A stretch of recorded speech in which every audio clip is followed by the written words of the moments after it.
राज्याच्या सध्याच्या राजकारणावर ज्या भागाचा आणि नेत्यांचा सर्वाधिक प्रभाव आहे त्यापैकी एक म्हणजे पुणे जिल्हा. लोकसभेचे 4 आणि विधानसभेचे 21 मतदारसंघ. पुणे, पिंपरी चिंचवड अशी महानगर असल्यानं पुण्यातील राजकीय घडामोडींकडे राज्यातील राजकीय वर्तुळाचं लक्ष असतंच. दरम्यान सध्या पुणे जिल्ह्यात नगर परिषदा आणि नगरपंचायतीच्या निवडणुकांसाठी रणधुमाळी सुरू आहे. पुणे जिल्ह्यातील बारामती, लोणावळा, दौंड, चाकण, तळेगाव, दाभाडे, फुरसुंगी, उरुळी देवाची, सासवड, जेजुरी, इंदापूर, शिरूर, जुन्नर, आळंदी, भोर आणि राजगुरुनगर या 14 नगर परिषदा आणि मंचर, वडगाव, मावळ आणि माळेगाव बुद्रुक या नगरपंचायतींसाठी 2 डिसेंबर रोजी मतदान होणार आहे. राज्यात होत असलेल्या स्थानिक स्वराज्य संस्थांच्या निवडणुकांच्या पहिल्या टप्प्यात पुण्यातील विकसित होत असलेल्या आणि वेगाने वाढत असलेल्या या शहरांमधील जनता काय कौल देते याबाबत उत्सुकता आहे. या पार्श्वभूमीवर पुणे जिल्ह्यातील 6 प्रमुख नगर परिषदांमध्ये काय राजकीय परिस्थिती आहे आणि तिथे सध्या कुणाचं पारडं जड आहे याचाच घेतलेला सविस्तर आढावा. नमस्कार, मी अक्षय आणि तुम्हाला तर माहिती आहे आपला विषयच भारी. पुणे जिल्ह्यातील राजकारणावर आपलं वर्चस्व निर्माण करण्यासाठी राज्यातील सत्ताधारी असलेल्या महायुतीमधील भाजपा, राष्ट्रवादी काँग्रेस, अजित पवार गट, शिवसेना शिंदे गट तसंच विरोधी पक्षांमधील राष्ट्रवादी काँग्रेस, शरद पवार गट आणि काँग्रेस यांच्यासाठी सध्याची नगर परिषदेची निवडणूक अत्यंत महत्त्वाची आहे. त्यामुळं या निवडणुकीत सर्वच पक्ष अगदी ताकदीनं उतरताना दिसत आहेत. त्यातही सत्ताधारी महायुतीमध्ये ही वर्चस्वाची लढाई अधिक दिसत आहे. त्यामधूनच स्थानिक पातळीवर नवनवी समीकरणं आकारास येताना दिसत आहेत. या पार्श्वभूमीवर पुण्यातील नगर परिषद निवडणुकीचा आढावा घेताना सुरुवातीला नजर टाकूयात पुण्यासह राज्य आणि राष्ट्रीय राजकारणात आपलं स्थान निर्माण करणाऱ्या बारामती शहरातील बारामती नगर परिषदेवर. शरद पवार, अजित पवार आणि सुप्रिया सुळे अशा दिग्गज नेत्यांचं गृहशहर असल्यानं बारामती शहरातील निवडणुकीकडे राजकीय वर्तुळाचं अधिक लक्ष असणं साहजिकच आहे. त्यात राष्ट्रवादी काँग्रेसमध्ये फूट पडल्यानंतर पहिल्यांदाच बारामतीमध्ये नगर परिषदेची निवडणूक होत असल्यानं या निवडणुकीला अधिकच महत्त्व प्राप्त झालेलं आहे. बारामती नगर परिषदेची याआधीची सार्वत्रिक निवडणूक 2016 मध्ये झाली होती. त्या निवडणुकीमध्ये राष्ट्रवादी काँग्रेस पक्षानं एकहाती विजय मिळवला होता. बारामतीचे राजकारण हे प्रामुख्यानं राष्ट्रवादी काँग्रेस आणि पवार कुटुंब यांच्या भोवती फिरतं. तसंच गेल्या अनेक वर्षांपासून बारामती नगर परिषदेचे नेतृत्व हे उपमुख्यमंत्री अजित पवार यांच्या मार्गदर्शनाखाली राष्ट्रवादी काँग्रेसकडे राहिलेलं आहे.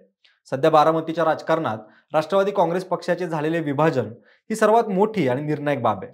लोकसभा निवडणुकीत बारामतीच्या मतदारांनी सुप्रिया सुळे यांना साथ दिली होती, तर विधानसभा निवडणुकीत हेच मतदार अजित पवार यांच्या बाजूने उभे राहिले होते. त्यामुळं आता बारामती नगर परिषदेच्या निवडणुकीत हे मतदार कुणाला साथ देणार याबाबत उत्सुकता निर्माण झालेली आहे. बारामती नगर परिषदेच्या राजकारणावर आतापर्यंत अजित पवार गटाचे मजबूत नियंत्रण राहिलेले आहे. मात्र यावेळी शरद पवार गटाकडून त्यांना आव्हान देण्याची तयारी सुरू आहे. लोकसभा निवडणुकीत शरद पवार गटाच्या सुप्रिया सुळे यांनी बारामती लोकसभा मतदारसंघात विजय मिळवला होता. त्यामुळं शरद पवार गट येथे निश्चितपणे जोरदार लढत देऊ शकतो. अशा परिस्थितीमध्ये या निवडणुकीचा निकाल हा प्रामुख्याने राष्ट्रवादी काँग्रेसच्या 2 गटांमधील थेट लढतीवर आणि मतदार दोन्ही गटांपैकी कोणाच्या स्थानिक नेतृत्वावर अधिक विश्वास ठेवतात यावर अवलंबून असेल.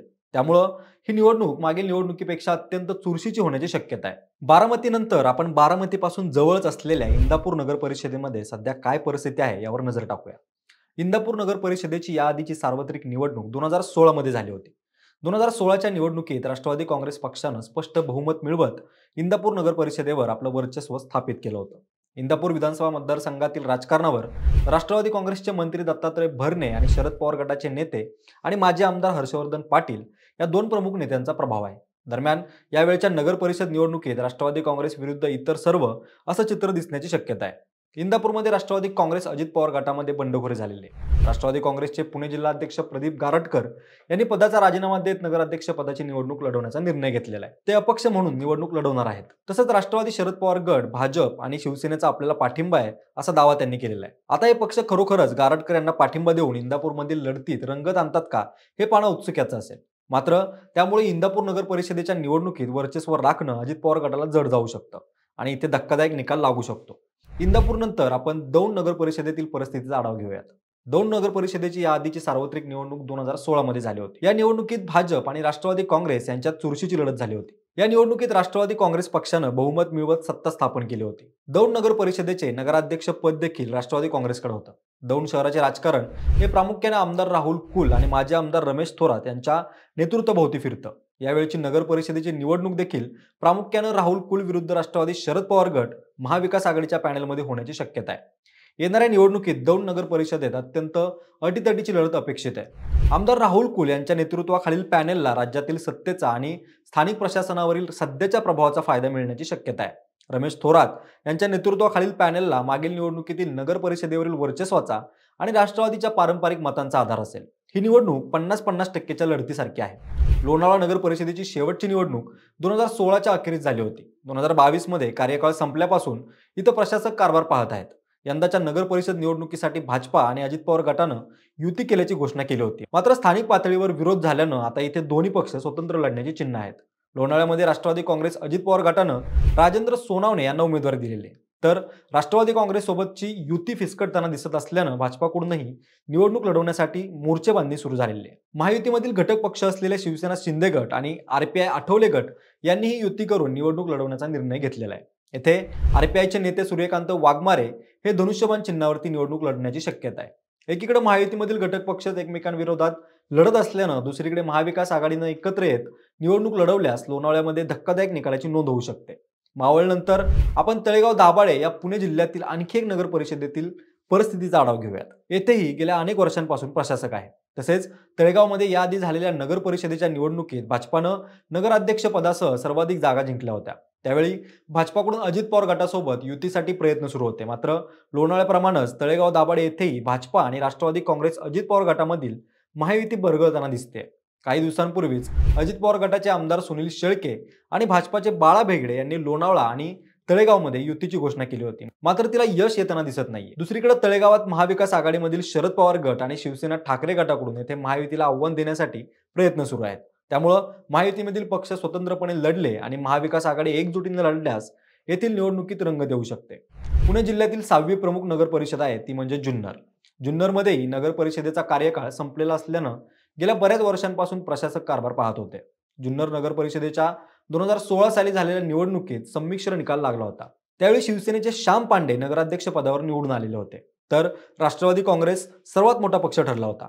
मात्र आता शिवसेना आणि राष्ट्रवादी अशा दोन्ही पक्षात फूट पडल्यानं येथील समीकरणं पूर्णपणे बदलून गेलेली आहेत. सद्यस्थितीत जुन्नरमध्ये आमदार शरद सोनावणे आणि माजी आमदार अतुल बेनके यांच्या गटाचं वर्चस्व आहे. त्यामुळं यावेळी येथील स्थानिक समीकरणं कसा आकार घेतात यावर येथील निवडणूक पुढील वळण घेणार आहे. यानंतर आपण पुण्यातील औद्योगिक पट्ट्यातील नगर परिषद असलेल्या चाकण नगर परिषदेतील सध्याच्या राजकीय परिस्थितीचा आढावा घेऊयात. चाकणमध्ये याआधी झालेल्या निवडणुकीत शिवसेनेनं बाजी मारली होती. मात्र गेल्या 5-6 वर्षात राज्याच्या राजकारणात झालेल्या उलथापालथीचे पडसाद चाकणमध्ये पडलेले आहेत. सद्यस्थितीत चाकणमध्ये महायुतीमधील शिवसेना शिंदे गट विरुद्ध अजित पवार गट आणि भाजपा यांच्यात मुख्य लढत होण्याची चिन्ह दिसत आहेत. त्यातच चाकणमध्ये शिवसेना शिंदे गटाच्या नगराध्यक्ष पदाच्या उमेदवार मनीषा गोरे यांना ठाकरे गटानं पाठिंबा जाहीर केल्यानं येथील लढत रंगतदार होण्याची शक्यता आहे. चाकणमध्ये भाजपाचे कार्यकर्ते आहेत, मात्र स्थानिक प्रभावी नेतृत्व नाहीये. तर काँग्रेस नाममात्र आहे. शरद पवार गटही म्हणावा तसा सक्रिय नाहीये. अशा परिस्थितीमध्ये शिवसेना शिंदे गट विरुद्ध राष्ट्रवादी काँग्रेस अजित पवार गट यांच्यातच प्रमुख लढत होईल. तसंच त्यामध्ये नगराध्यक्ष पदासाठी ठाकरे गटानं दिलेला पाठिंबा निर्णायक ठरू शकतो. याशिवाय पुणे जिल्ह्यातील चाकण, फुरसुंगी, उरुळी देवाची, सासवड, जेजुरी, शिरूर, आळंदी, भोर आणि राजगुरुनगर या 14 नगर परिषदा आणि मंचर, वडगाव, मावळ आणि माळेगाव बुद्रुक येथेही पुढील काही दिवसात राजकीय चित्र स्पष्ट होणार आहे. त्यात भाजपा आणि राष्ट्रवादीचे अजित पवार गट आणि शरद पवार गट यांची भूमिका महत्त्वाची ठरणार आहे. आता पुणे जिल्ह्यातील वर उल्लेख केलेल्या प्रमुख नगर परिषदांसह उर्वरित नगर परिषदांमध्ये कुणाचं वर्चस्व राहील याबाबत तुम्हाला काय वाटतं हे तुम्ही आम्हाला कमेंटच्या माध्यमातून कळवा. आणि हा व्हिडिओ आवडला असेल तर लाईक आणि शेअर करा. तसेच आपल्या विशेष भारी या YouTube चॅनलला सबस्क्राईब करायला विसरू नका. धन्यवाद.